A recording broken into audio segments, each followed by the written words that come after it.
Good afternoon, children. In the last class, actually, we were completed the first chapter. So that is nothing but the living world. So today we will start the new chapter. So the second chapter, biological classification. Okay. So biological classification means so there are millions of the species. It's about 1.5 to 1.7. Okay, the species, different type of the living organism present on this earth.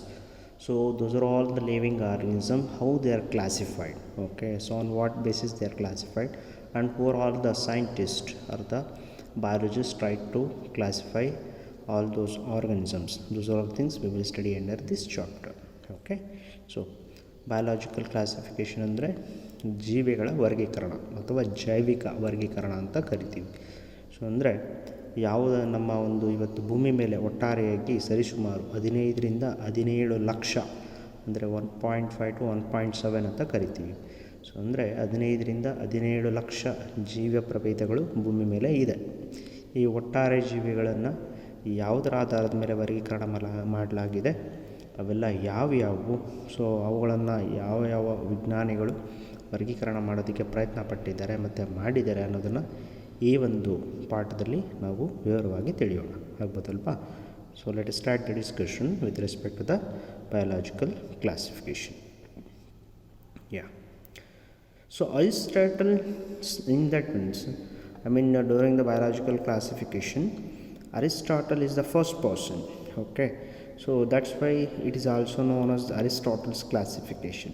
Okay, so Aristotle, while I am telling about in the beginning classes, he is also called the father of the biology as well as the father of the zoology. So he is also, the first person who tried to classify the organisms. Okay, so Aristotle was the earliest to attempt a more scientific basis for classification of organisms. Okay, so that's why he is also called the father of earlier classifications also. Then he classified whatever the plants which is present on the earth. He classified plants into trees, shrubs and herbs, and animals into two groups. So those with red blood and without red blood animals. So that means when it comes to the plants also, he must have observed there are the tallest plants. He considered them as a trees. And then after the shrubs, the shrubs means they are the small bushy plants which is having the hard stem. And the herbs, they are very smallest plants with weak stem. They are considered the herbs. Like this, he classified the plants into three groups. And what about the animals? He tried to classify the animals into two types or the two groups. There is nothing but the red blood and without red blood. So how it will be? So as I said, the red blood means generally he classified the mammals, lizards, birds and fishes under the red blood. You know very well that why it is the red blood, due to the presence of the pigmentation. Okay, and he's also classified the other organisms as a no red blood animals. So that means the red blood instead of the white blood. Okay, and here also again they are classified into two types: hard bodied animals and soft bodied animals. Hard bodied means those organisms, that means the insects. Almost all the insects he considered under the hard bodied with no red blood. And the soft bodied, which is having the shell, the example, the shellfishes. Soft bodied means no shell or jellyfishes. So these are all the examples. Okay, so with respect to the classification of the Aristotle. Okay, so ಅಂದರೆ ಜೀವಿಗಳ ಒಂದು ವರ್ಗೀಕರಣದಲ್ಲಿ ಮೊದಲಿಗೆ ವರ್ಗೀಕರಣವನ್ನು ನಮಗೆ ಪರಿಚಯ ಮಾಡಿಕೊಟ್ಟಿದ್ದು ಯಾರಪ್ಪ ಅಂದರೆ Aristotle. ಹಿಂದಿನ ತರಗತಿಗಳಲ್ಲಿ ನಮಗೆ ಹೇಳಿದ್ದೀನಿ, ಜೀವಶಾಸ್ತ್ರದ ಪಿತಾಮಹ ಅರಿಸ್ಟಾಟಲ್ ಮತ್ತು ಪ್ರಾಣಿಶಾಸ್ತ್ರದ ಪಿತಾಮಹ ಅರಿಸ್ಟಾಟಲ್ ಅಂತ ಹೇಳಿದೆ. ಏಕೆಂದರೆ ಅರಿಸ್ಟಾಟಲ್ ಮೊದಲ ಬಾರಿಗೆ ಜೀವಿಗಳನ್ನು ವರ್ಗೀಕರಣ ಮಾಡೋದ್ರ ಬಗ್ಗೆ ನಮಗೆ ತಿಳಿಸ್ಕೊಟ್ಟಿದ್ದು. ಹಾಗಾಗಿ ಅವರನ್ನು ಜೀವಶಾಸ್ತ್ರದ ಪಿತಾಮಹ ಅಂತ ಕರೆದಿದ್ದು, ಆಯ್ತಲ್ವಾ? ಅರಿಸ್ಟಾಟಲ್ಲು ಮೊದಲಿಗ ಈ ಒಂದು ವರ್ಗೀಕರಣ ಮಾಡಿದ್ದಲ್ಲಿ ಮೊದಲಿಗ. Aristotle was the earliest to attempt ಅಂದರೆ ಮೊದಲಿಗೆ ಪ್ರಯತ್ನ ಪಟ್ಟಿದ್ದು ಕೂಡ ವಿಜ್ಞಾನಿಗಳಲ್ಲಿ so more scientific basis for classification ಅಂದರೆ ವೈಜ್ಞಾನಿಕ ಒಂದು ಆಧಾರದ ಮೇಲೆ ಜೀವಿಗಳನ್ನು ವರ್ಗೀಕರಣ ಮಾಡೋದನ್ನು ಮೊದಲಿಗೆ ಪರಿಚಯಿಸಿದ್ದು ಅರಿಸ್ಟಾಟಲ್. ಗೊತ್ತಾಗುತ್ತಾ? ಸೊ ಹಾಗಾಗಿ ಮತ್ತು ಅರಿಸ್ಟಾಟಲ್ ಯಾವುದರ ಆಧಾರದ ಮೇಲೆ ವಿಭಾಗ ಮಾಡಿದ್ದಾನಂತ ನೋಡಿದಾಗ ಈ classified plants into trees, shrubs and hubs. ಅಂದರೆ ಇವನು ಸಸ್ಯಗಳನ್ನು ಟ್ರೀಸ್, ಶ್ರಬ್ಸ್, ಹಬ್ಸ್ ಅಂತ ಮಾಡಿದ್ದಾನೆ. ಅಂದರೆ ದೊಡ್ಡ ದೊಡ್ಡ ಮರಗಳು ಅಂತ ಹೇಳಿದಾಗ ಗಟ್ಟಿಯಾಗಿರ್ತಕ್ಕಂಥ ಕಾಂಡ, ಎತ್ತರವಾಗಿ ಬೆಳೀತಕ್ಕಂಥ ಸಸ್ಯಗಳು ಅಂತ. ಶ್ರಬ್ಸ್ ಅಂತೇಳಿ ಹೇಳಿದಾಗ ನಾವು ಪೊದೆ ಸಸ್ಯಗಳು ಅಂತ ಕರಿತೀವಿ ಆಯ್ತಲ್ವ. ಪೊದೆ ಸಸ್ಯಗಳು ಹರಡ್ಕೊಂಡು ಹೋಗ್ತಕ್ಕಂಥ, ಉದಾಹರಣೆಗೆ ಲಾಂಟನ ಇವೆಲ್ಲ ಬರುತ್ತೆ. ಸೊ ಪೊದೆ ಸಸ್ಯಗಳು ಅಂತ ಹೇಳಿದಾಗ ಅದು ಹೇಗಿರುತ್ತೆ? ಸೊ ಅವುಗಳ ಒಂದು ಕಾಂಡ ಗಟ್ಟಿ ಇರುತ್ತೆ ಆಯ್ತಲ್ವ, ಗಟ್ಟಿ ಇರುತ್ತೆ, ಹರಡ್ಕೊಂಡು ಹೋಗುತ್ತೆ. ಇಂಥ ಒಂದು ಸಸ್ಯಗಳನ್ನು ಶ್ರಬ್ಸ್ ಅಂತ ಹೇಳಿ ಕರೆದ. ತದನಂತರ ಹರ್ಬ್ಸ್ ಅಂತ ಹೇಳಿದ್ರೆ ಮೂಲಿಕೆಗಳು, ಅತ್ಯಂತ ಚಿಕ್ಕ ಸಸ್ಯಗಳು, ತುಂಬ ವೀಕ್ ಆಗಿರ್ತಕ್ಕಂಥ ಒಂದು ಕಾಂಡವನ್ನು ಹೊಂದಿರುತ್ತೆ, ಸುಲಭವಾಗಿ ಅದು ಹಾಳಾಗುತ್ತೆ ಕೂಡ ಗಾಳಿಗೆ, ನೀರಿಗೆ ಎಲ್ಲ. ಅಂಥ ಸಸ್ಯಗಳನ್ನು ಅವನು ಗಿಡಮೂಲಿಕೆಗಳು ಹರ್ಬ್ಸ್ ಅಂತೇಳಿ ಕರೆದ. ಹೀಗೆ ಸಸ್ಯಗಳನ್ನು ವರ್ಗೀಕರಣ ಮಾಡ್ದ ಅರಿಸ್ಟಾಟಲ್ ಪ್ರಕಾರ. ಇದು ಗೊತ್ತಾಯ್ತಲ್ವ. ಆಮೇಲೆ ನಾವು ಸ್ಟಡಿ ಮಾಡೋಣ ಇತ್ತೀಚಿಂದು ಅರಿಸ್ಟಾಟಲ್ ಪ್ರಕಾರ ಇದು. ತದನಂತರ ಪ್ರಾಣಿಗಳಿಗೆ ಬಂದಾಗ ಪ್ರಾಣಿಗಳನ್ನು ಕೂಡ ಎರಡು ರೂಪದಲ್ಲಿ ಒಂದು ವರ್ಗೀಕರಣ ಮಾಡಿದ್ದಾನೆ, red blood and without red blood ಅಂತ. ಅಂದರೆ ಕೆಂಪು ರಕ್ತ ಹೊಂದಿರತಕ್ಕಂಥ ಜೀವಿಗಳು ಮತ್ತು ಕೆಂಪು ರಕ್ತ ಹೊಂದಿಲ್ಲದ ಜೀವಿಗಳು ಅಂತ ಆಯ್ತಲ್ವಾ. ಸೊ ಅದರಲ್ಲಿ ಯಾವ್ದು ಬರುತ್ತೆ ಅಂತ ಹೇಳಿದಾಗ ರೆಡ್ ಬ್ಲಡ್ ಅಥವಾ ಕೆಂಪು ರಕ್ತ ಹೊಂದಿರತಕ್ಕಂಥ ಜೀವಿಗಳಲ್ಲಿ ಮ್ಯಾಮಲ್ಸ್, ಲಿಸರ್ಡ್, ಬರ್ಡ್ಸ್, ಫಿಶಸ್ ಅಂತ ಹೇಳಿ ಕರೆದು. ಅಂದರೆ ನಾವೇನಿವತ್ತು ಹೇಳ್ತಾ ಇದ್ದೀವಿ ಮ್ಯಾಮಲ್ಸ್, ಮನುಷ್ಯನಾದಿಯಾಗಿ ಸೇರಿಸ್ಕೊಂಡು ನಾವೇನು ಹೇಳ್ತಾ ಇದ್ದೀವಿ ಒಂದು ಮ್ಯಾಮಲ್ಸ್ ಅಂತೇಳಿ ಕರಿತೀವಿ. ಅಂದರೆ ಜೀವಿಗಳಿಗೆ ಜನ್ಮ ಕೊಟ್ಟು ಹಾಲುಣಿಸ್ತಕ್ಕಂಥ ಜೀವಿಗಳು ಅಂತ ನಾವು ಕರಿತೀವಿ. ತದನಂತರ ಲಿಸರ್ಡ್ಸ್, ಈ ಹಲ್ಲಿಗಳು, ಬರ್ಡ್ಸ್ ಅಂತೇಳಿ ಹೇಳಿದಾಗ ಪಕ್ಷಿಗಳು, ಅದೇ ರೀತಿ ಫಿಶಸ್ ಅಂತ ಹೇಳಿದಾಗ ಮೀನು. ಸೊ ಇವನ್ನೆಲ್ಲ ರೆಡ್ ಬ್ಲಡ್ ಅಥವಾ ಕೆಂಪು ರಕ್ತ ಹೊಂದಿರತಕ್ಕಂಥ ಜೀವಿಗಳಾಗಿ ವರ್ಗೀಕರಣ ಮಾಡಿದ್ದಾರೆ ಯಾರು? ಅರಿಸ್ಟಾಟಲ್. ಸೊ ನಂತರ ನೋ ರೆಡ್ ಬ್ಲಡ್ ಅಂದರೆ ಕೆಂಪು ರಕ್ತ ಹೊಂದಿಲ್ತಾ ಇರ್ತಕ್ಕಂಥ ಜೀವಿಗಳು ಅಂತ ನೋಡಿದಾಗ ಅದರಲ್ಲಿ ಬರ್ತಕ್ಕಂಥದ್ದು ಹಾರ್ಡ್ ಬಾಡಿಡ್, ಅಂದರೆ ದೇಹ ಗಟ್ಟಿಯಾಗಿರ್ತಕ್ಕಂಥದ್ದು ಅಂತ. ಅದರಲ್ಲಿ ಎಲ್ಲ ಒಟ್ಟಾರೆಯಾಗಿ ಕೀಟಗಳನ್ನು ಹಾರ್ಡ್ ಬಾಡಿಡಲ್ಲಿ ಸೇರಿಸಿದ್ದಾರೆ. ಮತ್ತು ಸಾಫ್ಟ್ ಬಾಡಿಡ್ ಅಂತ ಬಂದಾಗ ಅದರಲ್ಲಿ ಮತ್ತೆ ಸಬ್ ಕ್ಲಾಸಿಫಿಕೇಷನ್ಸ್ ಅಂತ ನೋಡಿದಾಗ with shell or without shell ಅಥವಾ ಶೆಲ್ ಆರ್ ನೋ ಶೆಲ್ ಅಂತ ಹೇಳ್ತೀವಿ. ಅಂದರೆ ಶೆಲ್ ಅಂತ ಹೇಳಿದಾಗ ಇದು ಚಿಪ್ಪು ರೀತಿಯ ರಚನೆ, ಅವುಗಳ ಒಂದು ಕಾಪಾಡ್ಕೊಳ್ಳೋದಕ್ಕಾಗಿ, ರಕ್ಷಣೆಗಾಗಿ ಚಿಪ್ಪನ್ನು ಹೊಂದಿರತಕ್ಕಂಥದ್ದು. ಉದಾಹರಣೆಗೆ ಶೆಲ್ ಫಿಶ್ ಅಂತ ಕರಿತೀವಿ, ಚಿಪ್ಪನ್ನು ಹೊಂದಿರತಕ್ಕಂಥ ಮೀನುಗಳು. ಅದೇ ರೀತಿ ನೋ ಶೆಲ್ ಅಂತ ಹೇಳಿದಾಗ ಜೆಲ್ಲಿ ಫಿಶಸ್, ಇದಕ್ಕೆ ಯಾವುದೇ ರೀತಿಯ ಒಂದು ರಕ್ಷಕವಚ ಅಥವಾ ಚಿಪ್ಪು ರೀತಿಯ ರಚನೆಗಳು ಇರೋದಿಲ್ಲ. ಗೊತ್ತಾಯ್ತಲ್ವಾ? ಅದನ್ನು ಉದಾಹರಣೆಗೆ ಜೆಲ್ಲಿ ಫಿಶ್. ಈ ರೀತಿಯಾಗಿ ಮೊಟ್ಟ ಮೊದಲ ಬಾರಿಗೆ ಅರಿಸ್ಟಾಟಲ್ ಒಂದು ವರ್ಗೀಕರಣ ಶಾಸ್ತ್ರವನ್ನು ನಮಗೆ ಪರಿಚಯ ಮಾಡಿಸಿದ್ರು. ಗೊತ್ತಾಗುತ್ತಲ್ವಾ? ಹಾಂ. ತದನಂತರ ಅರಿಸ್ಟಾಟಲ್ನ ನಂತರ ನಮಗೆ ವರ್ಗೀಕರಣವನ್ನು ಕೊಟ್ಟಂಥವ್ರು ಯಾರಪ್ಪ ಅಂತ ಹೇಳಿದ್ರೆ ಕರೋಲಸ್ ಲೀನಿಯಸ್ ಅಂತ. ಇವರ ಪ್ರಕಾರ 2 ಕಿಂಗ್ಡಮ್ ಕ್ಲಾಸಿಫಿಕೇಷನ್ಸ್ ಅಂತ ಕರಿತೀವಿ. ಗೊತ್ತಾಯ್ತಲ್ವಾ? So that means the 2 kingdom system of classification. The Carolus Linnaeus has classified the entire living world into 2 kingdoms systems such as kingdom plantae and included all the plants under the plants including smaller micro and macro, all the plants, microscopic as well as the macroscopic, and the kingdom animalia that included all the animals including micro and macro, the animals. Okay, so like that the Carolus Linnaeus in 1758 he proposed the 2 kingdom system of classification. So this system classified the organisms into 2 kingdoms. Okay, that is nothing but the kingdom plantae and kingdom animalia. ಆಯ್ತಲ್ವಾ?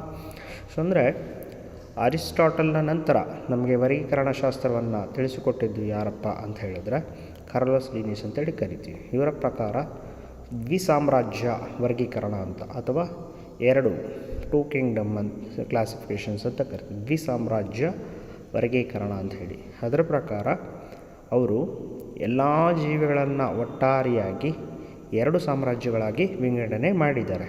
ಯಾರು? Carolus Linnaeus. ಇದನ್ನು Carolus Linnaeus ಕೊಟ್ಟಿದ್ದು 1758ರಲ್ಲಿ.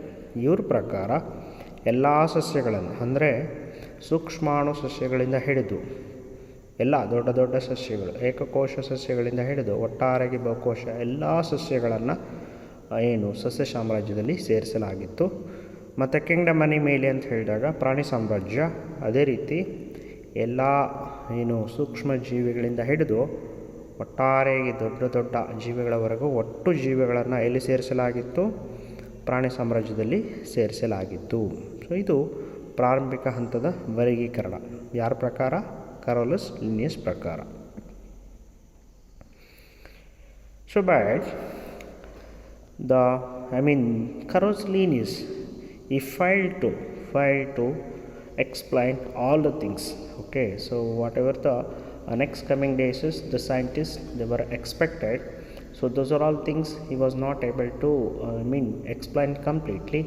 So those will be considered as the drawbacks of the two kingdom classifications. Okay, so because as the research continues, there are different type of the questions arises with respect to the different type of the scientist and the biologist. So according to the two kingdom system of classification, they are not able to get the satisfactory answers. So that's why those will be considered as the drawbacks. Okay, the drawbacks of the two kingdom system of classification. Are you getting? Yeah. So let us discuss what are those drawbacks of the two kingdom system of classification. So that is nothing but the prokaryotes. Okay, so according to the Carolus Linnaeus, the bacteria and cyanobacteria, they are included under the prokaryotes. Okay, and the eukaryotes, fungi, mosses, ferns, gymnosperms and angiosperms, he included under the eukaryotes. Okay, were included under plants. So based on the presence of cell wall, but they are widely differed in other features. So that means you know very well that what is meaning of the prokaryotic organisms? The organism which is containing early nucleus, isn't it? But cyanobacteria is different when compared to the bacteria, but he included. Okay, and even when it comes to the eukaryotes, he classified all the fungi, mosses, ferns, gymnosperms and angiosperm under eukaryotes. But here when the question arises, you know very well that the fungi is achlorophyllous plants. They are completely different when compared to the plants, isn't it? So but on what basis he classified? The presence of the cell wall, but they are widely differed in other features. So that's why it is also called one of the drawback of the two kingdom system of classification. Okay, yeah. The next one, it included unicellular and multicellular organism in same group. Example, Chlamydomonas and Spirogyra were placed under the algae. See, according to the two kingdom system of classification, what he did, the Carolus Linnaeus, he included unicellular, that means the single cell organisms, and multicellular organisms in the same group. Okay, but when we see the differences between the Chlamydomonas and Spirogyra, that means were placed under the algae. So that it is not clearly the explains about these things, the differentiation between the unicellular and multicellular. But still Chlamydomonas, even it is also comes under the plant only, and Spirogyra also placed under algae only, isn't it? Yeah, that is also one of the drawback. And the next one, it did not differentiate between heterotrophic fungi and autotrophic green plants. Fungi have chitinous cell wall while the green plants have cellulosic cell wall. See, according to the two kingdom of system of classification, he is not able to differentiate. The fungi is actually achlorophyllous, as well as they are the heterotrophic in nature, isn't it? But what about the plants? The green plants are autotrophic. But what he did the mistake, he included both the fungi and the plants under the same kingdom. it is not acceptable. It is not acceptable by the other scientists. And when it comes to the cell wall composition, fungi have a chitinous cell wall, whereas the green plants have a cellulosic cell wall. So that's why, so this is also one of the major drawback of the two kingdom system of classification. Okay, yeah. So ಹಾಗಂದರೆ ಏನಪ್ಪ ಅಂದರೆ, ಏನು Carolus ಲೀನಿಯಸ್ಸು ಅವನಿಗೆ ಯಾವತ್ತಿಗೆ ಏನು ತಿಳಿದಿತ್ತು ಅದರ ಪ್ರಕಾರ ಅದು ಏನು ನಾವು ಹೇಳಿದ್ವಿ ದ್ವಿಸಾಮ್ರಾಜ್ಯ ವರ್ಗೀಕರಣವನ್ನು ಕೊಡೋದಕ್ಕೆ ಪ್ರಯತ್ನಪಟ್ಟರು. ಆದರೂ ಕೂಡ ಮುಂದೆ ಬರ್ತಕ್ಕಂಥ ವಿಜ್ಞಾನಿಗಳಿಗೆ ಅದರಿಂದ ಸರಿಯಾದ ಒಂದು ಉತ್ತರ, ಸೂಕ್ತ ಉತ್ತರ ಅಥವಾ ಸೂಕ್ತವಾದ ಒಂದು ವ್ಯಾಖ್ಯಾನಗಳು ಸಿಗಲಿಲ್ಲ. ಹಾಗಾಗಿ ಅವುಗಳಲ್ಲಿ ಕೆಲವು ಏನು ಅಂದರೆ ನಾವೇನು ಹೇಳ್ತೀವಿ ಕೊರತೆಗಳು ಎದ್ದು ಕಾಣ್ತಾ ಇತ್ತು. ಅದನ್ನು ನಾವು ಡ್ರಾಬ್ಯಾಕ್ಸ್ ಅಂತ ಕರಿತೀವಿ, ಗೊತ್ತಾಯ್ತಲ್ವಾ? ಸೊ ಡ್ರಾಬ್ಯಾಕ್ಸ್ ಅಂತೇಳಿ ಕರೆದು. ಸೊ ಏನಾಗಿತ್ತು ಆ ಒಂದು ಕೊರತೆಗಳು, ಯಾಕೆ ತದನಂತರ ಮುಂದಿನ ಒಂದು ವರ್ಗೀಕರಣವನ್ನು ಅವಶ್ಯಕತೆ ಉಂಟಾಯಿತು ಅಂತ ಹೇಳಿದಾಗ, ಕರೋಲಸ್ ಲೀನಿಯಸ್ ಪ್ರಕಾರ ಅವನೇನಪ್ಪ ಮಾಡಿದ ಅಂದರೆ ಪ್ರೊಕ್ಯಾರಿಯೋಟ್ಸ್ ಅಂತ ನಾವೇನು ಕರಿತೀವಿ, ಅಂದರೆ ಪ್ರಾಥಮಿಕ ಕೋಶಭಿತ್ತಿ ಹೊಂದಿರತಕ್ಕಂಥ ಜೀವಿಗಳಾದ ಬ್ಯಾಕ್ಟೀರಿಯಾ ಮತ್ತು ಸೇನಾ ಬ್ಯಾಕ್ಟೀರಿಯಾ ಒಂದರಲ್ಲೇ ಸೇರಿಸಿದ್ದ. ಆದರೆ ಬ್ಯಾಕ್ಟೀರಿಯಾ ಪ್ರೊಕ್ಯಾರಿಯೋಟ್ಸ್ ಆಗಿರ್ಬೋದು, ಸೈನೋ ಬ್ಯಾಕ್ಟೀರಿಯಾ ಪ್ರೊಕ್ಯಾರಿಯೋಟ್ಸ್ ಅಂತ ಹೇಳಕ್ಕೆ ಬರಲ್ಲ. ಓಕೆ, ಆದರೆ ಅವನು ಸೇರಿಸಿದ್ದ ಅವನ ಪ್ರಕಾರ.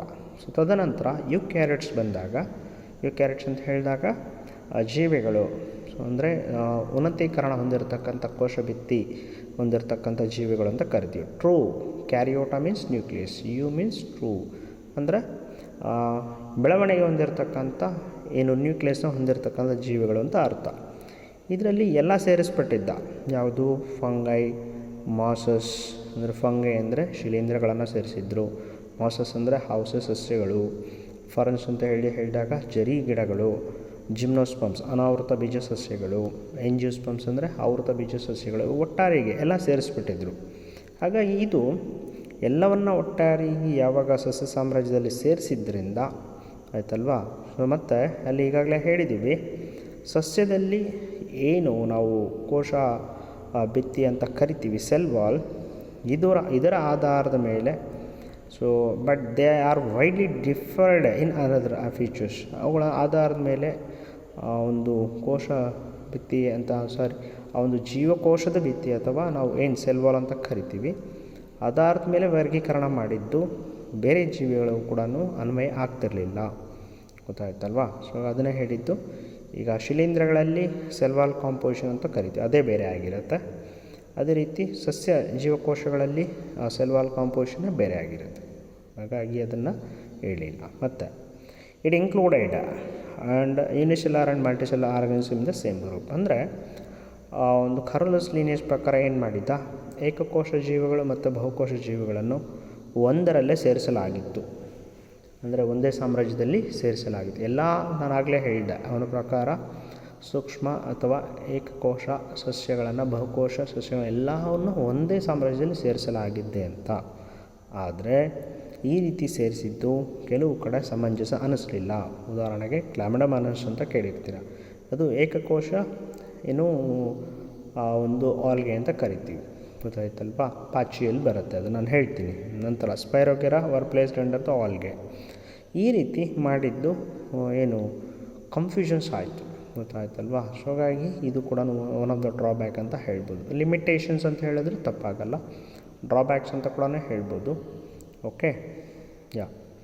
ಸೊ ಮತ್ತು it did not differentiate between heterotrophic fungi and autotrophic green plants. ಅಂದರೆ ಇದರ ಪ್ರಕಾರ ಹೆಟರೋಟ್ರೋಫಿಕ್ ಅಂಥೇಳಿ ಹೇಳಿದಾಗ ಏನು ತಮ್ಮ ಆಹಾರಕ್ಕಾಗಿ ಅಥವಾ ಇರೋದಕ್ಕೆ ಬೇರೆಯದ್ರ ಮೇಲೆ ಅವಲಂಬಿಸಿರ್ತಕ್ಕಂಥ ಪರಾವಲಂಬಿಗಳು ಅಂತ ಹೇಳ್ತೀವಿ. ಪರಾವಲಂಬಿ ಏನು ಫಂಗೈ ಶಿಲೀಂಧ್ರಗಳನ್ನು ಮತ್ತು ಆಟೋಟ್ರೋಫಿಕ್ ಗ್ರೀನ್ ಆಲ್ಗೆ ಅಂತ ಕರಿತೀವಿ. ಸ್ವಾವಲಂಬಿ ಸಸ್ಯಗಳನ್ನು ಯಾವುದೇ ಆಧಾರದ ಮೇಲೆ ಅಲ್ಲಿ ಬೇರೆ ಬೇರೆ ಅಂತ ಮಾಡಿರಲಿಲ್ಲ, ವರ್ಗೀಕರಣ ಮಾಡಲಿಲ್ಲ, ಎರಡನ್ನು ಒಂದರಲ್ಲೇ ಸೇರಿಸಲಾಗಿತ್ತು. ಆದರೆ ಇದು ಸಮಂಜಸ ಆಗಿರಲಿಲ್ಲ. ಯಾಕೆ? ಸಸ್ಯಗಳು ತಮ್ಮ ಆಹಾರವನ್ನು ತಾವೇ ತಯಾರಿಸುತ್ತೆ, ಸ್ವಾವಲಂಬಿ ಅಂತ ನಾವು ಕರಿತೀವಿ. ಆದರೆ ಹೆಟರೋಟ್ರೋಫಿಕ್ ಯಾವುದು ಫಂಗೈ ಪರಾವಲಂಬಿಗಳು, ಆಯ್ತಲ್ಲ. ಮತ್ತು ಆಗಲೇ ಹೇಳಿದೆ ನಾನು, ಆ ಸೆಲ್ ವಾಲ್ ಕಾಂಪೋಸಿಷನ್ ನೋಡಿದಾಗಲೂ ಅಷ್ಟೇ ಕೈಟಿನಸ್ ಸೆಲ್ ವಾಲ್ ಅಂತ ಕರಿತೀವಿ, ಯಾವುದರಲ್ಲಿ ಫಂಗೈಯಲ್ಲಿ. ಅದೇ ರೀತಿ ಸಸ್ಯಗಳಲ್ಲಿ ನೋಡಿದಾಗ ಸೆಲ್ಯುಲೋಸ್ ಅನ್ನೋದು ಅದರಲ್ಲಿ ಪ್ರಮುಖ ಅಂಶ ಆಗಿರುತ್ತೆ. ಗೊತ್ತಾಯ್ತಲ್ವಾ. ಸೊ ಈ ರೀತಿ ಇವನ್ನೆಲ್ಲ ನಾವು ಡ್ರಾಬ್ಯಾಕ್ಸ್ ಅಂತ ಕರಿತೀವಿ ಅಥವಾ ಲಿಮಿಟೇಷನ್ಸ್ ಅಂತ ಕೂಡ ಹೇಳ್ಬೋದು. ಸೊ ತದನಂತರ ನಮಗೆ ಈ ಒಂದು ಎಲ್ಲ ಏನು ನಮಗೆ ಇದ್ದಂಥ ಒಂದು ನ್ಯೂನ್ಯತೆಗಳಿಂದ ಹೊಸ ಒಂದು ವರ್ಗೀಕರಣದ ಒಂದು ಅವಶ್ಯಕತೆ ಇತ್ತು. ಆ ಒಂದು ಹೊಸ ವರ್ಗೀಕರಣವನ್ನು ಅಗತ್ಯತೆಯನ್ನು ಪೂರೈಸಿದ್ದು ಯಾರಪ್ಪ ಅಂದರೆ the 5 Kingdom classification. Okay, the 5 Kingdom classification ಅಂತ ಕರಿತೀವಿ. 5 ಸೊ 5 ಅಂದರೆ 5 ಪಂಚ ಸಾಮ್ರಾಜ್ಯ ವರ್ಗೀಕರಣ ಅಂತ ಕರಿತೀವಿ. 5 ಸಾಮ್ರಾಜ್ಯ ವರ್ಗೀಕರಣವನ್ನು ಕೊಟ್ಟಿದ್ದು ಯಾರಪ್ಪ ಅಂದರೆ ಇದನ್ನು ಕೊಟ್ಟಿದ್ದು ಆರೆಂಜ್ ವಿಟೇಕರ್. ಓಕೆ, ಸೊ ಅಂದರೆ I was telling about the Aristotle classification, and then after the two kingdom system of the classification. When these two system of classification is not able to satisfy all the biologists or the scientist needs or the whatever the questionnaire or the satisfactory answers, it is not able to convince him. So that's why the need of the further system of classification was arise. So that one is satisfied by the Orange Whittaker in 1969. Okay, he is the person, the Orange Whittaker is the person who proposed the 5 kingdom system of classification in 1969. Okay, are you getting? So it includes, so that means the Orange Whittaker proposed a 5 kingdom system of classification consists of, that is Monera, Protista, Mycota, Plantae and Animalia. So according to 5 kingdom of system of classification, all the entire living world is classified into 5 kingdoms. So that is nothing but that is a Monera, kingdom Protista, kingdom Fungi, kingdom Plantae and kingdom Animalia. Okay, and this classification is based on majorly the cell structure, thallus organization. Thallus means a dorsoventrally flat or leafy like structure is known as the thallus. And the mode of nutrition either is autotrophic, heterotrophic, saprophytic. So that is nothing but the mode of nutrition. And the reproduction, types of reproduction, either vegetative or asexual or sexual. And phylogenetic relationships means, so that is nothing but based on the evolutionary characteristics. Okay, so these are all based on this. The Orange Whittaker given the 5 kingdom system of classification. Are you getting? Yeah. ಅಂದರೆ ಯಾವಾಗ ಆ ಒಂದು Aristotle ನಂತರ ಕರೋಸ್ಲೀನಿಯಸ್ ಕೊಟ್ಟಂಥ ವರ್ಗೀಕರಣ ಶಾಸ್ತ್ರ ಈ ಒಂದು ಜೈವಿಕ ಪ್ರಪಂಚಕ್ಕೆ ಅಥವಾ ವಿಜ್ಞಾನಿಗಳಿಗೆ ಸರಿಯಾದ ಸೂಕ್ತವಾದ ಒಂದು ಉತ್ತರಗಳನ್ನು ಕೊಡಲಿಕ್ಕೆ ಆಗಲಿಲ್ಲ ಅಂತಾದಾಗ, ತದನಂತರ ಮುಂದಿನ ವರ್ಗೀಕರಣವಾದ ಒಂದು ಏನು ಅವಶ್ಯಕತೆ ಬಿತ್ತು ಅದನ್ನು ಸರಿಯಾದ ರೂಪದಲ್ಲಿ ತೋರಿಸಿಕೊಟ್ಟು ಅಥವಾ ಮಾಡಿದವರು ಯಾರಪ್ಪ ಅಂದರೆ ಆರೆಂಜ್ ವಿಟೇಕರ್. ಆಯ್ತಲ್ಲ. ಹಾಗಾಗಿ ಈ ಒಂದು ಪಂಚ ಸಾಮ್ರಾಜ್ಯ ವರ್ಗೀಕರಣವನ್ನು ಕೊಟ್ಟಿದ್ದು ಯಾರಪ್ಪ ಅಂದರೆ ಆರೆಂಜ್ ವಿಟೇಕರ್ ಅಂತ ಕರಿತೀವಿ. The 5 Kingdom of system of classification ಅಂತ ಕರಿತೀವಿ. ಪಂಚ ಅಂದರೆ 5 ಸಾಮ್ರಾಜ್ಯ. ಆಯ್ತಲ್ವಾ.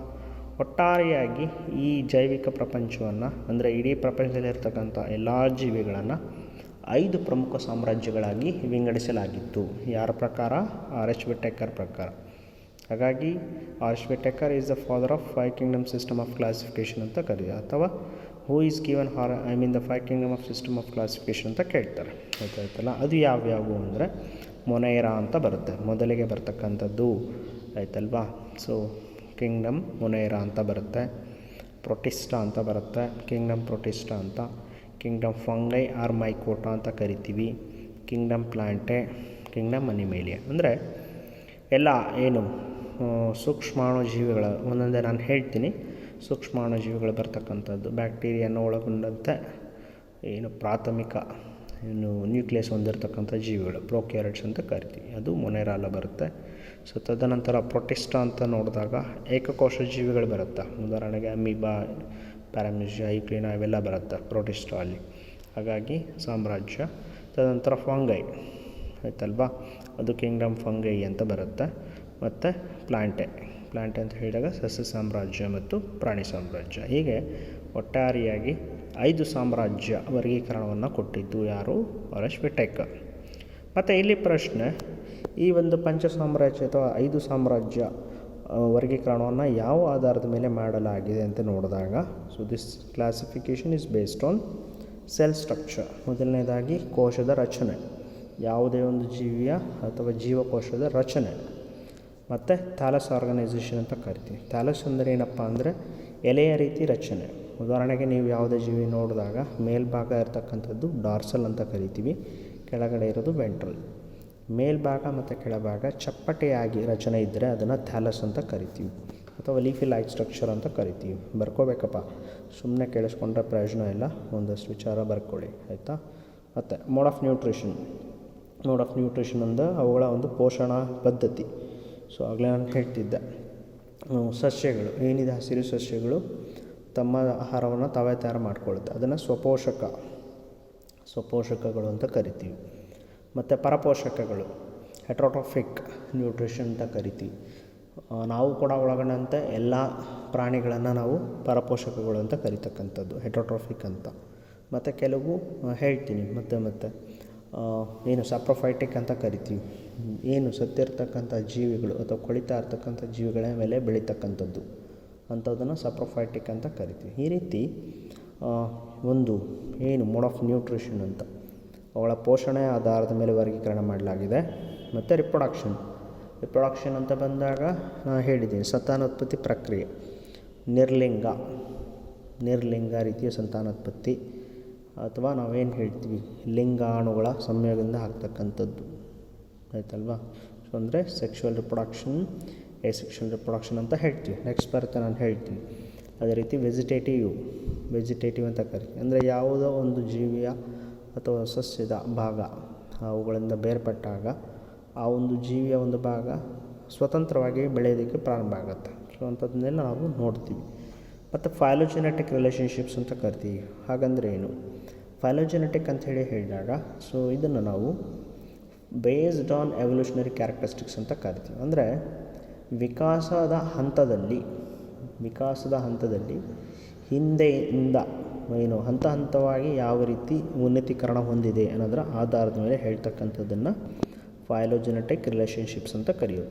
ಉದಾಹರಣೆಗೆ ನೀವು ಪಾಚಿ ಅಂತ ಏನು ಕರಿತೀರ, algae is also having a chlorophyll pigment. ಆಲ್ಗೆಯಲ್ಲೂ ಕೂಡ ಕ್ಲೋರೋಫಿಲ್ ಇದೆ, ಗೊತ್ತಾಗುತ್ತಾ.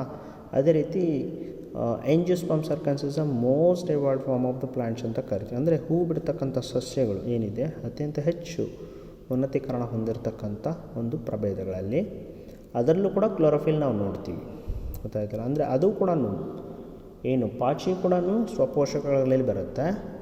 ಅದೇ ರೀತಿ ಸಸ್ಯ ಬಿಡ್ತಕ್ಕಂಥ ಅತ್ಯಂತ ಹೆಚ್ಚು ಉನ್ನತೀಕರಣ ಹೊಂದಿರತಕ್ಕಂಥದ್ದರಲ್ಲೂ ಕೂಡ ನಾವು ಆ ಒಂದು ಪೋಷಣೆಯನ್ನು ನಾವು ನೋಡ್ಬೋದು, ಗೊತ್ತಾಯ್ತಲ್ವ, ಸ್ವಪೋಷಕತೆಯನ್ನು.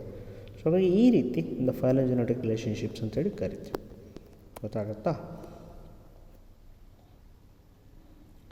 So then when it comes to the characteristics, as I said, on what basis R.H. Whittaker classified all the living world into the 5 kingdom system of classification. The characters are nothing but the cell type, the cell wall, nuclear membrane, body organization, mode of nutrition. Okay, so let's compare each of them one another. In that one, first one is, when it comes to the Monera. So what is Monera? All prokaryotic organisms are classified under kingdom Monera. It includes the microorganisms like the archaebacteria, eubacteria and cyanobacteria. Okay, so these are actually the Monera, or the cell type is prokaryotic in nature. Okay, but when it comes to the Protista, the fungi, Plantae and Animalia, so those 4 kingdoms there comes under the eukaryotic. Okay, the cell type in Monera, the Monera is a prokaryotic in nature. Protista, fungi, Plantae and Animalia, they are all comes under eukaryotic in nature. Yeah. When it comes to the character of the cell wall, the Monerans or the Monera comes under non-cellulosic. they are not having the cellular like structure, so that's why they are known as non-cellulosic. And majorly we can identify the polysaccharides plus amino acid combination in case of the Monera. But when it comes to the cell wall in Protista, it is made up of, that's a present in some organisms. The cell wall is present in some organism, whereas absent in some organisms. Okay, but what about the fungi? Surely it is present. Okay, the cell wall is surely present. The composition of the cell wall in case of the fungi, chitin and polysaccharides. Okay, that is also known as chitinous cell wall is present. And what about the plant? You know very well that in high school only you were studied presence of the cellulose. Okay, the cell wall is present. The composition of the cell wall is cellulose in case of the kingdom Plantae. What about Animalia? The cell wall is absent. Okay, so only cell membrane is present, but cell wall is absent in case of animal or animal cell. Okay, so that's why they are generally, when it comes to a cell wall, the character in case of Animalia, the cell wall is absent. Generally we can say directly cell wall is absent. Okay, yeah. The next one is nuclear membrane. The nuclear membrane. Okay, so what is this nuclear membrane? The membrane which is surrounded by the nucleus is known as nuclear membrane. Okay, so in case of the Monera, kingdom Monera, the nuclear membrane is absent. Okay, nuclear membrane absent. That's why the nucleus is not well organized and it is distributed throughout the cell. Okay, but what about the Protista, fungi, plant and animals? Yes, they are all having very well developed nuclear membrane, so that the genetic material is placed at particular region. Okay, yeah, so that's why the nuclear membrane is present as well as absent in case of the Monera. Then the body organization. When it comes to the body organization, the Monera, we can see a cellular mode of organization. That means they are containing cells. So that is a cellular type of the mode of organization. And Protista also, they are containing the body organization is cellular. So they are nothing but made up of the cells. But in case of the fungi, they are the body organization. In case of the fungi, they are multicellular in nature. Loose tissue is present. Okay, loose tissue is present. There is a primary tissue. What about the plants? Yes, we can identify tissue as well as organ system grade of organization. Okay, so we can identify the tissues, group of cells and the group of tissues. Both we can see in case of the Plantae.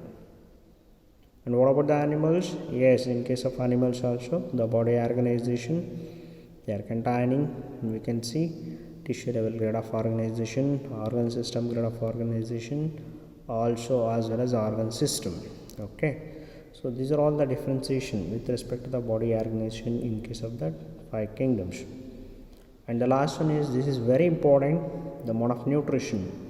Okay, the mode of nutrition. See here, in case of the Monera, when it comes to the mode of nutrition, some are autotrophic in nature, they can prepare their own food, and some are photosynthetic and chemosynthetic. By utilizing the sunlight, they can prepare their own food. Then those will be considered as the photosynthetic. See, while we are discussing about the particular kingdom, I will give you the examples. Okay, don't worry. Then chemosynthetic means there are some, the Monerans, due to the chemical reactions, they can prepare their own food. Such organisms are known as chemosynthetic in nature. And the heterotrophic, there are different type of the Monerans. They are depends upon the other organism for their, that is, nutrition. Okay, so there may be saprophytic mode of nutrition and parasitic. Saprophytes means, I told you in the earlier also, the organism which is found or grow on the surface of the dead and decaying organic matter are animals or the plants. Then the parasites, that purely depends upon another organism or the host for the purpose of the nutrition as well as the host. Okay, yeah.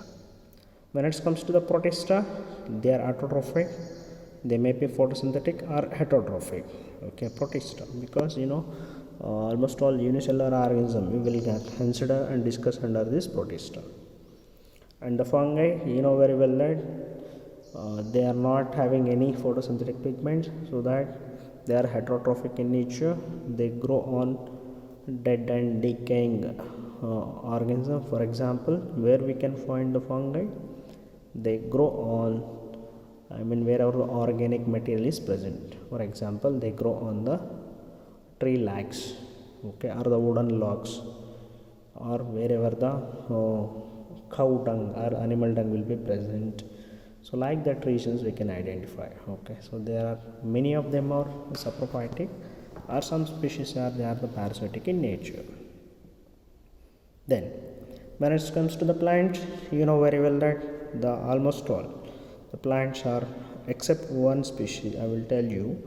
Okay, so except one species, while I am discussing plant I will tell you once again, almost all the plants they comes under the autotrophic mode of nutrition. Due to the presence of photosynthetic pigments, they can prepare their own food. Okay, and the last one is animalia. They are heterotrophic in nature. They are depends upon another organism for their the nourishment and the shelter, and they may be holozoic. Holozoic means they engulf the food. And saprophytic means, yes, there are some species they grow on dead and decaying organic matter.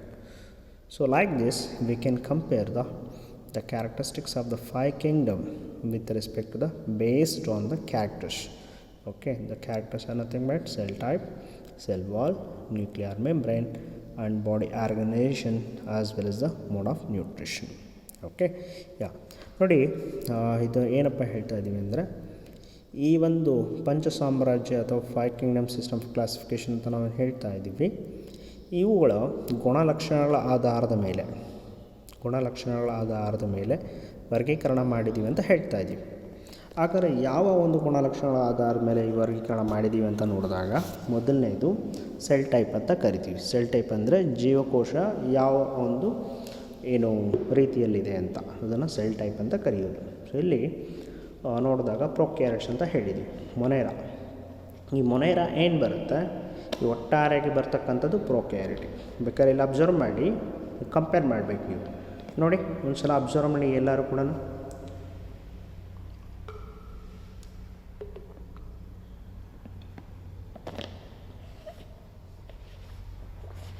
ಗೊತ್ತಾಗುತ್ತಾ? ಹಾಂ, ಅಂದರೆ ಯಾವ ರೀತಿ ಆ ಒಂದು ಜೀವಕೋಶದ ಒಂದು ಆಧಾರದ ಮೇಲೆ, ಜೀವಕೋಶದ ಒಂದು ವಿಭಾಗಗಳ ಆಧಾರದ ಮೇಲೆ ನಾವು ಬೇರೆ ಬೇರೆಯಾಗಿ ನೋಡ್ಬೋದು. ಅಂದರೆ ಇಲ್ಲಿ ಮೊನೇರಾ ಅಂತಕ್ಕಂಥದ್ದು, ಮೊನೇರಾ ಸಾಮ್ರಾಜ್ಯದಲ್ಲಿ ಎಲ್ಲವೂ ಕೂಡ ಪ್ರೊಕ್ಯಾರಿಟಿಕ್ ಜೀವಿಗಳಾಗಿರುತ್ತವೆ. ತದನಂತರ ಬರ್ತಕ್ಕಂಥ ಪ್ರೊಟಿಸ್ಟಾ, ಫಂಗೈ, ಪ್ಲಾಂಟೆ, ಅನಿಮೇಲಿ ಅಂತಕ್ಕಂಥ ಅಷ್ಟೂ ಜೀವಿಗಳು ಯುಕ್ಯಾರಿಯೋಟಿಗಳಾಗಿರುತ್ತವೆ. ನಿಮಗೆ ಹೇಳಿದ್ದೀನಿ ಮೊದಲನೇ ನಾನು ಪ್ರೊಕ್ಯಾರಿಟ್ ಮತ್ತು ಯುಕ್ಯಾರಿಟಿಗಳಿಗೆ ವ್ಯತ್ಯಾಸ ಮತ್ತು ಅವುಗಳ ಹಾಗಂದರೆ ಏನು ಅಂತಲೂ ಹೇಳಿದ್ದೀವಿ. ಪ್ರೋ ಅಂದರೆ ಅರ್ಲಿ ಅಥವಾ ಪ್ರಾಥಮಿಕ ನ್ಯೂಕ್ಲಿಯಸ್ ಹೊಂದಿರತಕ್ಕಂಥ ಜೀವಿಗಳು. ಯು ಅಂದರೆ ನಿಜವಾದ ಅಥವಾ ಟ್ರೂ ಅಂತ ಕರಿತೀವಿ, ಅಥವಾ ಬೆಳವಣಿಗೆ ಅತ್ಯಂತ ಹೆಚ್ಚು ಉನ್ನತೀಕರಣ ಹೊಂದಿರತಕ್ಕಂಥ ನ್ಯೂಕ್ಲಿಯಸ್ನ ಹೊಂದಿರತಕ್ಕಂಥ ಜೀವಿಗಳಂತ. ಗೊತ್ತಾಯ್ತಲ್ವಾ? ಹಾಗೆ ಸೊ ಇವುಗಳ ಆಧಾರವಾಗಿ ನಾವು ವಿಂಗಡಣೆ ಮಾಡಿದ್ದೀವಿ. ಎರಡನೇದು ಬಂದಾಗ ಪ್ರಮುಖ ಒಂದು ಕ್ಯಾರೆಕ್ಟರ್ ಅಥವಾ ಗುಣಲಕ್ಷಣ ಅಂತ ನೋಡಿದಾಗ ಸೆಲ್ ವಾಲ್ ಅಂತ ಕರಿತೀವಿ. ಗೊತ್ತಾಯ್ತಲ್ವಾ? ಸೆಲ್ ವಾಲ್ ಆ ಒಂದು ಜೀವಕೋಶದ ಒಂದು ರಚನೆ ಆಗಿರಬೇಕಂದ್ರೆ ಸೆಲ್ ವಾಲ್ ಪ್ರಮುಖ ಪಾತ್ರವನ್ನು ವಹಿಸುತ್ತೆ. ಗೊತ್ತಾಯ್ತಲ್ವಾ? ಸೊ ಇದನ್ನು ಮೊನೇರಾ ಅಲ್ಲಿ ಏನಿರುತ್ತೆ, ಆ ಒಂದು ಸೆಲ್ ವಾಲ್ ಕಾಂಪೋಸಿಷನ್ ಅಂತ ನೋಡಿದಾಗ ಇದು ಅಕೋಶೀಯ ರಚನೆಯನ್ನು ಹೊಂದಿರುತ್ತೆ. ಸಾಮಾನ್ಯವಾಗಿ ಅಂದರೆ ಕೋಶದ ರೀತಿ ಇರೋದಿಲ್ಲ, ಅಕೋಶೀಯ ಅಂತ ಕರಿತೀವಿ. ಅಂದರೆ ನಾವು ಕರೆಕ್ಟಾಗಿ ಬೇರೆ ಜೀವಕೋಶಗಳನ್ನು ನೋಡಿದ ರೀತಿಯಲ್ಲಿ ಎಲ್ಲ ರಚನೆಗಳನ್ನು ನೋಡೋಕ್ಕಾಗಲ್ಲ. ಆದರೆ ಇವು ಏನನ್ನು ಅಂತ ಒಳಗೊಂಡಿರುತ್ತೆ ಅಥವಾ ಯಾವುದರಿಂದ ಈ ಸೆಲ್ ವಾಲ್ ಆಗಿರುತ್ತೆ ಅಂತ ನೋಡಿದಾಗ ಪಾಲಿಸ್ಯಾಕರೈಡ್ಸ್ ಅಂತ ಕರಿತೀವಿ. ಅಂದರೆ ಕಾರ್ಬೋಹೈಡ್ರೇಟ್ಸ್ ಆಯ್ತಲ್ವಾ? ಕಾರ್ಬೋಹೈಡ್ರೇಟ್ಸ್ ಏನು ಸಂಕೀರ್ಣ ಕಾರ್ಬೋಹೈಡ್ರೇಟ್ಗಳಿಂದ ಆಗಿರ್ತಕ್ಕಂಥದ್ದು, ಮತ್ತು ಅಮೈನೋ ಆ್ಯಸಿಡ್ಸ್ ಇರುತ್ತೆ ಆಯ್ತಲ್ವಾ? ಪ್ರೋಟೀನ್ನ ಪ್ರಾಥಮಿಕ ಒಂದು ನಾವು ಬಿಲ್ಡಿಂಗ್ ಬ್ಲಾಕ್ಸ್ ಆಫ್ ಪ್ರೋಟೀನ್ ಅಂತ ಏನು ಕರಿತೀವಿ, ಪ್ರಮುಖ ಘಟಕಗಳು ಅದು ಅಮೈನೋ ಆಸಿಡ್ಸ್, ಇವುಗಳ ಒಂದು ಕಾಂಬಿನೇಷನ್ಸಿಂದ ಆಗಿರುತ್ತೆ. ಯಾವುದು ಸೆಲ್ ವಾಲ್, ಯಾವುದರಲ್ಲಿ ಕಿಂಗ್ಡಮ್ ಮೊನೇರಾ. ಅದೇ ರೀತಿ ಪ್ರೊಟಿಸ್ಟಾ ನೋಡಿದಾಗ ಇದರಲ್ಲಿ ಸೆಲ್ ವಾಲ್ ಕೆಲವುದ್ರಲ್ಲಿ ಇರುತ್ತೆ, ಕೆಲವುದ್ರಲ್ಲಿ ಇರಲ್ಲ, ಆಯಿತಾ. ಅದು ನಾನು ಪ್ರತಿಯೊಂದು ಸಾಮ್ರಾಜ್ಯದ ಬಗ್ಗೆ ಹೇಳಬೇಕಾದ್ರೆ ನಾನು ಹೇಳ್ತೀನಿ, ಉದಾಹರಣೆ ಸಮೇತ ನಾನು ಹೇಳ್ತೀನಿ, ಆಯಿತಲ್ಲ. ಈಗ ನಾವು ಏನು ಆ ಕ್ಯಾರೆಕ್ಟರಿಸ್ಟಿಕ್ಸ್ನ ಅಂತ ನಾವು ಕಂಪೇರ್ ಮಾಡಿ ಹೇಳ್ತಾ ಇದ್ದೀವಿ ಅಷ್ಟೇ, ಆ ಒಂದು ಗುಣಲಕ್ಷಣಗಳನ್ನು. ನಂತರ ಫಂಗೈ ಅಂತ ನೋಡಿದ್ರೆ ಶಿಲೀಂಧ್ರಗಳು, ಅಂದರೆ ಇಲ್ಲೇನು ಕರಿತೀವಿ ಕಾಮನ್ ಆಗಿ ನಾವು ಫಂಗೈ ಅಂತ. ಇದು ಏನನ್ನು ಒಳಗೊಂಡಿರುತ್ತೆ ಅಂತ ನೋಡಿದಾಗ ಸೆಲ್ ವಾಲಲ್ಲಿ ಸಾಮಾನ್ಯವಾಗಿ ಇರುತ್ತೆ, ಆದರೆ ಕಾಂಪೋಸಿಷನ್ನು ಅದರಲ್ಲಿರ್ತಕ್ಕಂಥ ಏನು ಅಂಶ ಖೈಟಿನ್ ಮತ್ತು ಪಾಲಿಸೆಕ್ಕರೈಡ್ಸ್ ಅಂತ ಕರಿತೀವಿ. ಇದು ಪ್ರಮುಖವಾದ ಘಟಕ ಸೆಲ್ ವಾಲ್ನಲ್ಲಿ, ಆಯ್ತಲ್ವಾ. ತದನಂತರ ಸಸ್ಯದಲ್ಲಿ ನೋಡಿದಾಗ ಸೆಲ್ಯುಲೋಸ್ ಅಂತಕ್ಕಂಥದ್ದು ಪ್ರಮುಖ ಅಂಶ, ಆಯ್ತಲ್ವಾ. ಜೀವಕೋಶದ ನಾವೇನು ಕರಿತೀವಿ ಒಟ್ಟಾರೆಯಾಗಿ ಒಂದು ಸೆಲ್ ವಾಲಲ್ಲಿ ಕಾಂಪೋಸಿಷನ್ ಏನಿರುತ್ತೆ, ಸೆಲ್ಯುಲೋಸ್ ಇರುತ್ತೆ, ಆಯ್ತಲ್ವಾ. ಆದರೆ ಪ್ರಾಣಿಗಳಲ್ಲಿ ಏನಾಗಿರುತ್ತೆ, ಈ ಸೆಲ್ ವಾಲ್ ಇರೋದಿಲ್ಲ, ಸೆಲ್ ಮೆಂಬ್ರೇನ್ ಅಂತ ಹೇಳ್ತೀವಿ ಸಾಮಾನ್ಯವಾಗಿ, ಗಮನಿಸಿರ್ಬೋದು. ಇದು ನಿಮಗೆ ಹೈಸ್ಕೂಲ್ ಲೆವೆಲ್ಸ್ ಎಲ್ಲ ಹೇಳಿರ್ತಾರೆ, ಸೊ ಅದನ್ನು ಇನ್ನೊಂದು ಸಲ ಒಂದು ಸ್ವಲ್ಪ ಸರಿಯಾಗಿ ಗಮನ ಇಟ್ಟು ಕೇಳಿಸ್ಕೋಬೇಕು. ನಂತರ ನ್ಯೂಕ್ಲಿಯರ್ ಮೆಂಬ್ರೇನ್ ಅಂತ, ಕೋಶ ಭಿತ್ತಿ ಸುತ್ತಲೂ ಇರ್ತಕ್ಕಂಥ ಪದರ ಅಥವಾ ಪೊರೆ, ಅದು ನ್ಯೂಕ್ಲಿಯರ್ ಮೆಂಬ್ರೇನ್ ಅಂತ ಕರಿತೀವಿ. ಅಂದರೆ ಏನು, ಸಸ್ಯ ಅಥವಾ ಪ್ರಾಣಿ ಜೀವಕೋಶದ ಒಳಗಡೆ ನಿಮಗೆ ನ್ಯೂಕ್ಲಿಯಸ್ ಸುತ್ತಲೂ ಇರ್ತಕ್ಕಂಥ ಒಂದು ಪೊರೆ ಇರುತ್ತೆ, ಅದನ್ನು ನ್ಯೂಕ್ಲಿಯರ್ ಮೆಂಬ್ರೇನ್ ಅಂತ.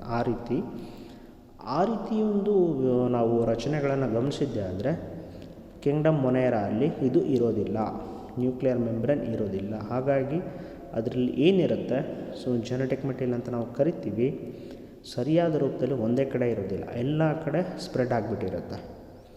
ಆದರೆ ಪ್ರೊಟಿಸ್ಟಾಲ್ಲಿ, ಫಂಗೈಯಲ್ಲಿ, ಪ್ಲಾಂಟೆಯಲ್ಲಿ, ಅನಿಮೇಲಿಯಲ್ಲಿ ಈ ನ್ಯೂಕ್ಲಿಯರ್ ಮೆಂಬ್ರೇನ್ ಇರುತ್ತೆ. ಹಾಗಾಗಿ ಆ ಒಂದು ಆನುವಂಶಿಕತೆಗೆ ಕಾರಣವಾಗ್ತಕ್ಕಂಥ ಒಂದು ವಸ್ತು ಏನಿದೆ ನಾವು ನ್ಯೂಕ್ಲಿಕ್ ಆ್ಯಸಿಡ್ಸ್ ಅಂತ ಕರಿತೀವಿ, ಇದು ಸೊ ಸರಿಯಾದ ರೂಪದಲ್ಲಿ ಒಂದು ರಚನೆಯನ್ನು ಹೊಂದಿರುತ್ತೆ. ಹಾಗಾಗಿ ಅದನ್ನು ನಾವು ಯೂಕ್ಯಾರಿಯೋಟ್ಸ್ ಅಂತ ಕರೆದಿದ್ದು, ಗೊತ್ತಾಯ್ತಲ್ವಾ. ಸೊ ತದನಂತರ ಬರ್ತಕ್ಕಂಥದ್ದು ಬಾಡಿ ಆರ್ಗನೈಸೇಷನ್ಸ್ ಅಂತ ಕರಿತೀವಿ. ಅಂದರೆ ಅವುಗಳ ಒಂದು ದೇಹ ನಿರ್ಮಾಣ ಯಾವುದರ ಆಧಾರದ ಮೇಲೆ ಆಗಿದೆ ಅಂತ ನೋಡಿದಾಗ ಕಿಂಗ್ಡಮ್ ಮೊನೇರಾ ಬಂದುಬಿಟ್ಟು ಕೋಶೀಯ ರಚನೆ, ಇದು ಸೆಲ್ಯುಲಾರ್ ಗ್ರೇಡ್ ಆಫ್ ಆರ್ಗನೈಸೇಷನ್ ಅಂತ ಕರಿತೀವಿ, ಆಯ್ತಲ್ವಾ. ಸೊ ಒಂದು ಜೀವಕೋಶಗಳ ರಚನೆಯಿಂದ ಆಗಿರ್ತಕ್ಕಂಥದ್ದು ಕೋಶೀಯ ರಚನೆ ಹಂತದ ಒಂದು ದೇಹ ನಿರ್ಮಾಣ ಅಂತ ಕರಿಬೋದು. ಅದೇ ರೀತಿ ಪ್ರೊಟಿಸ್ಟಾಲ್ ಕೂಡ ಹಾಗೆ ಬಾಡಿ ಆರ್ಗನೈಸೇಷನ್ ಅಂತ ಹೇಳಿದಾಗ ಸೆಲ್ಯುಲಾರ್ ಲೆವೆಲ್ ಕೋಶೀಯ ರಚನೆ ಅಂತ ನೋಡ್ಬೋದು. ಆದರೆ ಫಂಗೈ ಬಂದಾಗ ಮಲ್ಟಿಸೆಲ್ಲಾರ್ ಆ್ಯಂಡ್ ಲೂಸ್ ಟಿಶ್ಯೂ, ಮಲ್ಟಿಸೆಲ್ಲಾರ್ ಅಂದಾಗ ಬಹುಕೋಶೀಯ ಒಂದು ರಚನೆ, ಮತ್ತು ಅದರಲ್ಲಿರ್ತಕ್ಕಂಥ ಅಂಗಾಂಶ ಏನಿದೆ ತುಂಬ ಲೂಸಾಗಿ, ಆಯ್ತಲ್ವಾ, ಬಿಗಿಯಾಗಿರೋದಿಲ್ಲ. ಸೊ ಹಾಗಾಗಿ ಇದನ್ನು ನಾವು ಲೂಸ್ ಟಿಶ್ಯೂಸ್ ಅಂತ ಕರಿತೀವಿ. ನಂತರ ಪ್ಲಾಂಟೆ ಆ್ಯಂಡ್ ಅನಿಮೇಲಿಯಾ ನೋಡಿದಾಗ so tissue grade of organisation and organ ಅಂತ ಕರಿತೀವಿ. ಅಂದರೆ ಅಂಗಾಂಶ ಒಂದು ರಚನೆ ಆಧಾರದ ಮೇಲೆ ಕೆಲವು ಸಸ್ಯಗಳಲ್ಲಿ ನೋಡ್ಬೋದು, ಜೊತೆಯಾಗಿ ನಾವು ಏನು ಆರ್ಗನ್ ಅಂತ ಕರಿತೀವಿ, ಗೊತ್ತಾಯ್ತಲ್ಲ, ಅಂಗ ರಚನೆ ಆಧಾರದ ಕೂಡ ನಾವು ನೋಡಬಹುದು ಅಂತ, ಆಯ್ತಲ್ವಾ. ಸೊ ನಾನು ಹೇಳ್ತೀನಿ, ಇದನ್ನು ನಾವು ಒಂದೊಂದು ಅಭ್ಯಾಸ ಮಾಡಬೇಕಾದ್ರೆ ಪ್ರತಿಯೊಂದು ಸಾಮ್ರಾಜ್ಯದ ಬಗ್ಗೆ ಸಂಪೂರ್ಣ ಮಾಹಿತಿ ಕೊಡ್ತೀನಿ ಮತ್ತೊಮ್ಮೆ, ಆಯಿತಾ. ಸೊ ತದನಂತರ body organisation in case of Animalia ಅಂತ ನೋಡಿದಾಗ ಯಾವುಗಳ ಆಧಾರದ ಮೇಲೆ ಆಗಿರುತ್ತೆ, ಅದರಲ್ಲಿ ನಾವು ಅಂಗಾಂಶ ರಚನೆ ಅದರಲ್ಲೂ ನೋಡ್ಬೋದು, ಅಂಗದ ಆಧಾರದ ಮೇಲೂ ಕೂಡ ನೋಡ್ಬೋದು. ಅಂಗ ಒಂದು ರಚಿತ ಆಧಾರ ಅಂತ ಕರಿತೀವಿ, organ system grade of organisation ಅಂತ ಹೇಳ್ತೀವಿ, ಇದನ್ನು ಕೂಡ ನಾವು ನೋಡ್ಬೋದಾಗಿದೆ, ಗೊತ್ತಾಯ್ತಲ್ವಾ. ಈ ರೀತಿ ಕೊನೆಗೆ ಪ್ರಮುಖ ಗುಣಲಕ್ಷಣಗಳನ್ನು ನೋಡಿದಾಗ ಯಾವುದರ ಒಂದು ಆಧಾರದ ಮೇಲೆ ಈ ಒಂದು ಪಂಚವರ್ಗೀಕರಣ ಒಂದು ವ್ಯವಸ್ಥೆಯನ್ನು ಕೊಟ್ಟಿದ್ದಾರೆ ಅಂತ ನೋಡಿದಾಗ ಮೋಡ್ ಆಫ್ ನ್ಯೂಟ್ರಿಷನ್, ಅಂದರೆ ಅವುಗಳ ಪೋಷಣೆ ಕ್ರಮ, ಪೋಷಣೆ ಅಂತ ಕರಿತೀವಿ ನ್ಯೂಟ್ರಿಷನ್. ಇಲ್ಲಿ ಕಿಂಗ್ಡಮ್ ಮೊನೇರಲ್ಲಿ ನೋಡಿದಾಗ ಕೆಲವು ಜೀವಿಗಳು ಆಟೋಟ್ರೋಫಿಕ್ ಅಂತ ಕರಿತೀವಿ, ಕೆಲವುಗಳು ಸಪೋಷಕ ಆಗಿರುತ್ತೆ. ಸೊ ಅಂದರೆ ತಮ್ಮ ಆಹಾರವನ್ನು ತಾವೇ ತಯಾರು ಮಾಡ್ಕೊಳ್ತಕ್ಕಂಥದ್ದು. ಸೊ ಅದು ಯಾವುದ ಆಧಾರದ ಮೇಲೆ ಮಾಡ್ಕೊಳ್ಳುತ್ತೆ ಅಂದರೆ some are phototrophic and some are chemosynthetic. ಕೆಲವು ಸೂರ್ಯನ ಬೆಳಕನ್ನು ಬಳಸಿಕೊಂಡು ಆಹಾರ ತಯಾರು ಮಾಡಿಕೊಂಡ್ರೆ, ಇನ್ನು ಕೆಲವು ರಾಸಾಯನಿಕ ಕ್ರಿಯೆಗಳಿಂದ, ಸೊ ಅದರಲ್ಲಿ ನಡೆಯುತ್ತೆ, ಕೆಲವು ರಾಸಾಯನಿಕ ಕ್ರಿಯೆಗಳಿಂದ, ಜೈವಿಕ ರಾಸಾಯನಿಕ ಕ್ರಿಯೆಗಳಿಂದ ತಮ್ಮ ಆಹಾರವನ್ನು ತಾವು ತಯಾರಿಸ್ಕೊಳ್ಳುತ್ತೆ. ಆ್ಯಂಡ್ ಹೆಟೋಟ್ರೋಫಿಕ್ ಅಂದರೆ ಪರಪೋಷಕಗಳು ಅಂದಾಗ ಕೆಲವು ಸಪ್ರೋಫೈಟಿಕ್ ಅಂತ ಕೊಳೆತಿನಿಗಳು ಅಂತ ಕರಿತೀವಿ, ಅಂದರೆ ಸತ್ತಂತಹ ಜೀವಿಗಳ ಮೇಲೆ, ಅದು ಸಸ್ಯ ಅಥವಾ ಪ್ರಾಣಿ ಒಂದು ಕೊಳಿತಾ ಇರತಕ್ಕಂಥ ಜೀವಿಗಳ ಮೇಲೆ ಬೆಳೆಯುತ್ತೆ. ಅದನ್ನು ಸಪ್ರೋಫೈಟ್ಸ್ ಅಂತ ಕರಿತೀವಿ, ಕೊಳೆತೀನಿ ಅಂತ. ಮತ್ತು ಪ್ಯಾರಾಸೈಟ್ಸ್, ಪರಾವಲಂಬಿಗಳು ಅಂತ ಕರಿತೀವಿ. ಸೊ ಇದು mode of nutrition in case of the monera ಅಂತ. ಅಂದರೆ ಮೊನೇರಾ ಸಾಮ್ರಾಜ್ಯದಲ್ಲಿ ಒಂದು ಪೋಷಣೆ ಕ್ರಮ ಇದು, ಆಯ್ತಲ್ವಾ. ನಂತರ ಪ್ರೊಟಿಸ್ಟಾ ನೋಡಿದಾಗಲೂ ಅಷ್ಟೇ ನೋಡಿ, ಪ್ರೊಟಿಸ್ಟಾ ಅಂತ ನೋಡಿದಾಗ ಆಟೋಟ್ರೋಫಿಕ್ ಅಂತ ಕರೀತೀವಿ. ಸಾಮಾನ್ಯವಾಗಿ ಕೆಲವು ಜೀವಿ ಇದರಲ್ಲಿ ಪ್ರೊಟಿಸ್ಟಾ ನಾನು ಹೇಳ್ತೀನಿ. ಆಟೋಟ್ರೋಫಿಕ್ ಅಂತ ಹೇಳಿ ಕೇಳಿದಾಗ ತಮ್ಮ ಆಹಾರವನ್ನು ತಾವೇ ತಯಾರು ಮಾಡಿಕೊಳ್ಳುತ್ತೆ ಅಂತ. ಸೊ ಅದರಲ್ಲೂ ಕೂಡ ಕೆಲವು ಫೋಟೋಸಿಂಥೆಟಿಕ್, ಆಯಿತಾ, ಕೆಲವು ತಮ್ಮ ಆಹಾರವನ್ನು ತಾವೇ ಸೂರ್ಯ ಬೆಳಕನ್ನು ಬಳಸ್ಕೊಂಡು ಮಾಡೋದ್ರಿಂದ ಫೋಟೋಸಿಂಥೆಟಿಕ್ ಅಂತ ಕರಿತೀವಿ. ಹೆಟೋಟ್ರೋಫಿಕ್ ಇನ್ನೊಂದಷ್ಟು ಪರಾವಲಂಬಿಗಳಾಗಿರುತ್ತೆ, ಆಯಿತಾ. ನಂತರ mode of nutrition in case of the fungi ಅಂತ ಕರಿತೀವಿ. ಫಂಗೈ ಅಂತ ಬಂದಾಗ ಶಿಲೀಂಧ್ರಗಳಲ್ಲಿ ನೀವು ನೋಡಿದಾಗ ಎಲ್ಲವೂ ಕೂಡ ಆಲ್ಮೋಸ್ಟ್ ಆಲ್ ಎಲ್ಲ ಫಂಗೈ ಹೆಟೋಟ್ರೋಫಿಕ್ ಅಂತ ಕರಿತೀವಿ. ಇದು ಪರಾವಲಂಬಿಗಳು, ಆಯ್ತಲ್ವ. ಇದು ಯಾವುದೇ ರೀತಿಯ ತಮ್ಮ ಆಹಾರವನ್ನು ತಾವೇ ತಯಾರು ಮಾಡ್ಕೊಳ್ತಕ್ಕಂಥ ಶಕ್ತಿ ಹೊಂದಿರೋದ್ರಿಲ್ಲ. ಏನೇನಾಗಿರುತ್ತೆ ಆಗಲೇ ನಾನು ಹೇಳಿದ್ದೀನಿ, ಸಪ್ರೋಫೈಟಿಕ್ ಆರ್ ಪ್ಯಾರಾಸೈಟಿಕ್. ಸೊ ಅತ್ಯಂತ ಹೆಚ್ಚು ಇದು ಪ್ರಭೇದಗಳು ಒಂದು ಜೀವಿಗಳ ಒಂದು ಕೊಳಿತಾ ಇರ್ತಕ್ಕಂಥ ವಸ್ತುಗಳನ್ನು ಬೆಳೆಯುತ್ತಾ ಆದರೆ ಕೆಲವುದರಲ್ಲಿ ಪರಾವಲಂಬಿಗಳಾಗಿರುತ್ತೆ. ಹಾಗಾಗಿ other it may be saprophytic or parasitic in nature ಅಂತ ಕರಿತೀವಿ. ಅದೇ ಸಸ್ಯ ಸಾಮ್ರಾಜ್ಯಕ್ಕೆ ಬಂದಾಗ ಆಟೋಟ್ರೋಫಿಕ್ ಅಂತ ಕರಿತೀವಿ. ಆಟೋಟ್ರೋಫಿಕ್ ಅಂದರೆ ಏನು? ಇಲ್ಲಿ ಸ್ವಾವಲಂಬಿಗಳು, ತಮ್ಮ ಆಹಾರವನ್ನು ತಾವೇ ತಯಾರಿಸ್ಕೊಳ್ತಕ್ಕಂಥದ್ದು ಫೋಟೋಸಿಂಥೆಟಿಕ್ ಅಂತ ಕರಿತೀವಿ. ಮತ್ತು ನಿಮಗೆ ಕೇಳಿರ್ಬೋದು ದ್ಯುತಿಸಂಶ್ಲೇಷಣ ಕ್ರಿಯೆ ಅಂತ, ಆಯ್ತಲ್ವಾ. ಸೊ ಹಾಗಾಗಿ ಇದನ್ನು ನಾವು ನೋಡ್ಬೋದು. ಕೊನೆಯದಾಗಿ ನೋಡೋದಾದರೆ ಪ್ರಾಣಿ ಸಾಮ್ರಾಜ್ಯದಲ್ಲಿ ಯಾವ ರೀತಿಯ ಒಂದು ಪೋಷಣೆಯನ್ನು ನಾವು ನೋಡ್ಬೋದು ಅಂತಾದರೆ ಎಲ್ಲವೂ ಕೂಡ ಪರಾವಲಂಬಿಗಳು ಅಥವಾ ಪರಪೋಷಕಗಳು ಅಂತ ಕರಿತೀವಿ. ಯಾಕೆ? ಸೊ ಅದು ಸಾಮಾನ್ಯವಾಗಿ ಹೋಲೋಜೋಯಿಕ್ ಆರ್ ಸಪ್ರೋಫೈಟಿಕ್, ಅಂದರೆ ಕೆಲವು ಆಹಾರವನ್ನು ನುಂಗ್ತಕ್ಕಂಥದ್ದು ಅಥವಾ ಹೊರಗಿಂದ ಒಳಕ್ಕೆ ತಗೊಳ್ಕೊತಕ್ಕಂಥ ಪ್ರಕ್ರಿಯೆನ ಹೋಲೋಜೋಯಿಕ್ ಅಂತ ಕರಿತೀವಿ. ಸಪ್ರೋಫೈಟ್ಸ್ ಅಂತ ಹೇಳಿದಾಗ ಆಗಲೇ ಹೇಳಿದ್ದೀನಿ, ಕೊಳೆತಿನಿಗಳಾಗಿರುತ್ತೆ, ಆಯ್ತಲ್ಲ. ಈ ರೂಪದಲ್ಲಿ ನಾವು ಈ ಒಂದು ಅಥವಾ ನಾವೇನು ಹೇಳ್ತಾ ಇದ್ದೀವಿ 5 ಕಿಂಗ್ಡಮ್ ಸಿಸ್ಟಮ್ ಆಫ್ ಕ್ಲಾಸಿಫಿಕೇಷನ್ಸ್ ಅಂತ, ಪಂಚ ಸಾಮ್ರಾಜ್ಯ, ಆಯ್ತಲ್ವಾ. ಪಂಚ ಸಾಮ್ರಾಜ್ಯ ಅಥವಾ 5 ಕಿಂಗ್ಡಮ್, ಆಯ್ತಲ್ವಾ, ಸಿಸ್ಟಮ್ ಆಫ್ ಕ್ಲಾಸಿಫಿಕೇಷನ್ಸ್ ಅಂತ ಕರೀತಕ್ಕಂಥದ್ದು, ಆಯ್ತಲ್ವಾ. ಸೊ ಇರಲಿ ಬಿಡಿ, ಮುಂದಿನ ತರಗತಿಯಲ್ಲಿ ಅದನ್ನು ಮುಂದುವರ್ಸೋಣ. ಒಂದೊಂದೇ ಒಂದು ಸಾಮ್ರಾಜ್ಯದ ಬಗ್ಗೆ ಸಂಪೂರ್ಣವಾದ ಮಾಹಿತಿಯನ್ನು ನಾನು ಕೊಡ್ತೀನಿ, ಆಯ್ತಲ್ವಾ. ಇದು ನೋಡಿ, ಇದು ಬಿಗಿನಿಂಗ್ ಕ್ಲಾಸಸ್ ತುಂಬ ಇಂಪಾರ್ಟೆಂಟು. ನೀವು ಹೈಸ್ಕೂಲ್ ಲೆವೆಲಲ್ಲಿ ಬಯಾಲಜಿ ಸರಿಯಾಗಿ ಕೇಳಿದ್ದೀರಾ ಇಲ್ವೋ ನನಗೆ ಗೊತ್ತಿಲ್ಲ, ಅಥವಾ ನೀವು ಇದ್ದಿದ್ದ ಸ್ಕೂಲಲ್ಲಿ ಬಯಾಲಜಿ ಪಾಠ ಮಾಡಿದ್ದೀರಾ ಇಲ್ವೋ ನಮಗೆ ಗೊತ್ತಿಲ್ಲ, ಅಥವಾ ನೀವು ಅದನ್ನು ಸರಿಯಾಗಿ ಅರ್ಥ ಮಾಡ್ಕೊಂಡಿದ್ರಲ್ಲೂ ನನಗೆ ಗೊತ್ತಿಲ್ಲ. ಆದರೆ ದಯವಿಟ್ಟು ಫಸ್ಟ್ ಇಯರ್ ಸಿಲೆಬಸ್ಸು ಏನೇ ಡೌಟ್ಸ್ ಬಂದರೂ ಕೇಳಿ ತಿಳ್ಕೊಬೇಕು, ಅರ್ಥ ಮಾಡ್ಕೋಬೇಕು, ಅರ್ಥ ಮಾಡ್ಕೊಂಡು ಓದೋದಕ್ಕೆ ಪ್ರಯತ್ನ ಪಡಿ, ಆಯ್ತಲ್ವಾ. ಸೊ ಇಲ್ಲ ಅಂದರೆ ನೀವು ಫಸ್ಟ್ ಇಯರ್ಸಿಂದ ಬಿಗಿನಿಂಗ್ ಚಾಪ್ಟರ್ಸ್ ಎಲ್ಲ ಬೇಸಿಕ್ಸ್ ಇದೆಲ್ಲ ಇಲ್ಲಿ ಸರಿಯಾಗಿ ಅರ್ಥ ಮಾಡ್ಕೊಂಡ್ರೆ ಅಂದರೆ ನೆಕ್ಸ್ಟ್ ಕಮಿಂಗ್ ಚಾಪ್ಟರ್ಸ್ ನಿಮ್ಗೆ ಅರ್ಥ ಆಗೋಲ್ಲ. Okay, C actually what I was telling, I don't know you peoples are studied in high school level either properly or not the biology. Okay, so there may be different reasons for those things. You may be not interested, or you may be not having a biology teachers, or they may be not completed. There are different type of the reasons, but here from the beginning only you have to learn biology from the basic levels. You ask me the doubts, okay, you can ask me anything which is related to the biology. But the thing is, if you read from the beginning only properly, then only the further topics or the further chapters you can understand, or else it leads to a lot of confusions, okay. So you may not able to understand properly. So that's why, so please read willingly, try to learn by understanding, okay. Communicate whenever you don't understand anything, you should communicate with me, so then only you will get the good knowledge, okay. So anyway, thank you, have a nice day.